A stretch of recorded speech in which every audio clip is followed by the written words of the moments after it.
United States military. Basically, U.S. Northcom's job is to prepare for some sort of unspecified, although I think they have it all specified out, some sort of unspecified event that could take place, some sort of disaster or some sort of something bad that's going to happen in the United States.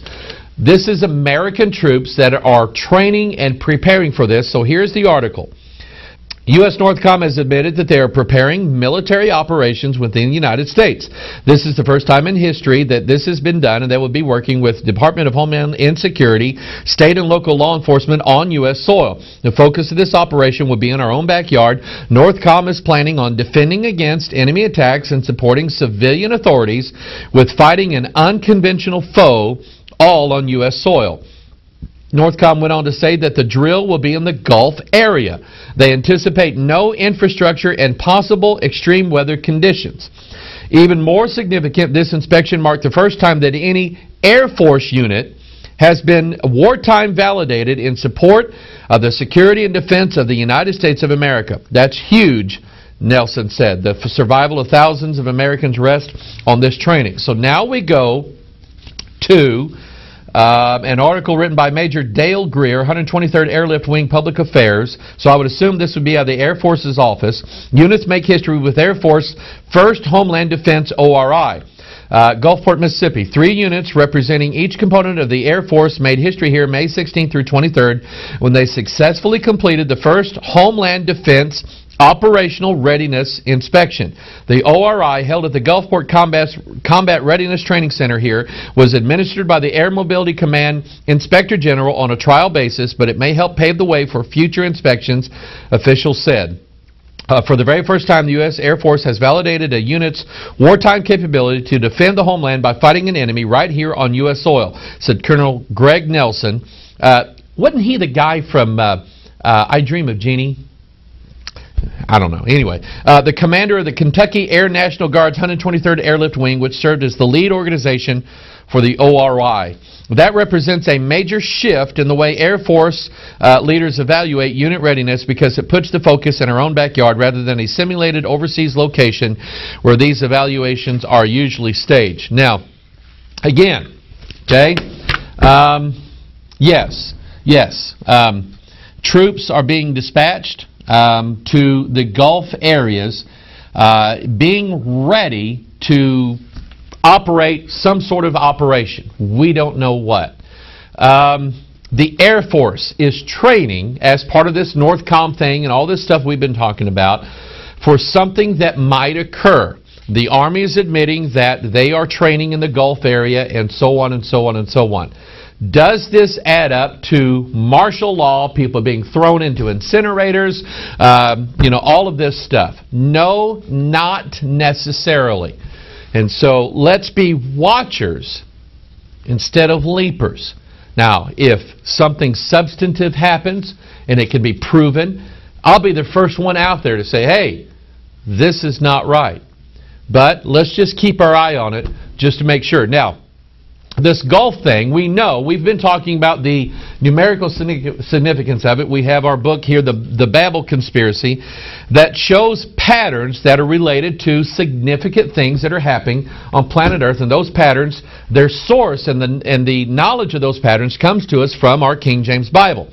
And so we looked at the dates. I won't go into all that today, but we looked at all those things that were taking place there in the Gulf and how the numerical significance of them seemed to be adding up to something. I don't think we really know what that is yet, but here is an article that I saw this morning. BP Gulf of Mexico crisis will transform the oil industry. This is written by Chris Williams, who is professor of offshore engineering at Delft University. The opinions expressed are his own. He says in this editorial here, he says, although the leakage will therefore continue for weeks to come and the cleanup operations will take even longer, it is already clear that the disaster will herald a transformation in the oil industry. Now, I want to stop right here because anytime any of these articles or anything like that deals with transformation and paradigm shifts and awakening and all of this stuff, it always makes me perk up because that is the language used in, I don't have my copy here, that is the language used in Marilyn Ferguson's The Aquarian Conspiracy. And so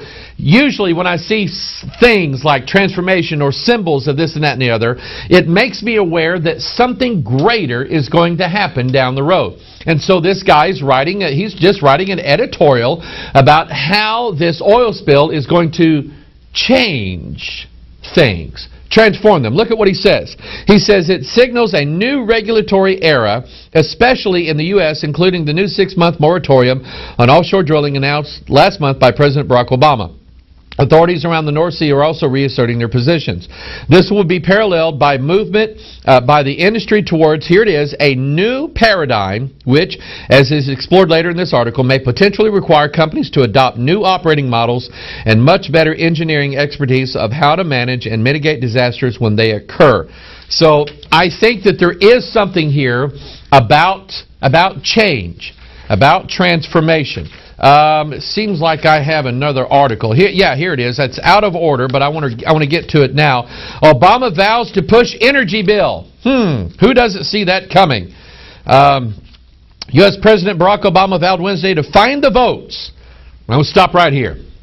We learned from the health care bill that how congressmen and presidents find votes is that they pay for them. Here's $6 billion going to your state. Why, we're going to fund everything that you ever wanted in your state if you'll just vote for this one little energy bill we have. That's how they find votes. Find votes to pass a stalled energy bill in the Senate using the huge Gulf of, here it is, using the huge Gulf of Mexico oil spill to advance efforts to boost production of renewable fuels or renewable fuels. The House of Representatives has already passed a comprehensive energy and climate bill. That is the cap and trade bill. And there is currently a plan in the Senate, a plan that was developed with ideas from Democrats and Republicans that would achieve the same goals. And the votes may not be there right now, but I intend to find them in the coming months, Obama said at Carnegie Mellon University in Pittsburgh. He said that the oil spill may prove to be a result of human error or corporations taking dangerous shortcuts that compromise safety. But that deep water drilling is inherently risky, and the U.S. cannot rely solely on fossil fuels. The time has come once and for all for this nation to fully embrace clean energy future. And we have already, I mean, so much information is out there about this cap and trade bill. And it's not about saving the, this is all about power and control. It's about money. It's about, let me get my articles. I can't think and talk at the same time here. It's about money. It's about power. And anytime there's a bill passed right now, you can almost guarantee that it's going to deal with those two issues right there.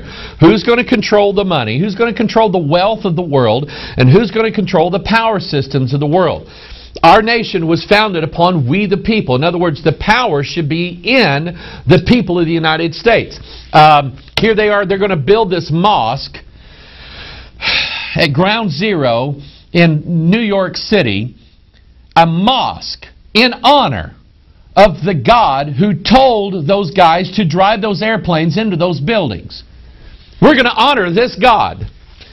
10,000 people showed up to protest this thing. Right on. Go for it. I don't think you should build another mosque anywhere in America. But, you know, it's a free country, you know, and we have our secret broadcast compound and all of this stuff. But I'm just, the power should be in the hands of the people. And the people are looking at what's going on in their nation and they're going, no, we're going to do 10,000 people who normally, these are not the hippie protesters of the 60s and 70s. These are not Save the Whale people. These are New York citizens. Some of them are firefighters' widows who showed up and said, you're not going to build a mosque here. Some things are just in poor taste, and some things are just downright offensive. But instead, we have a situation where the power does not belong to the people.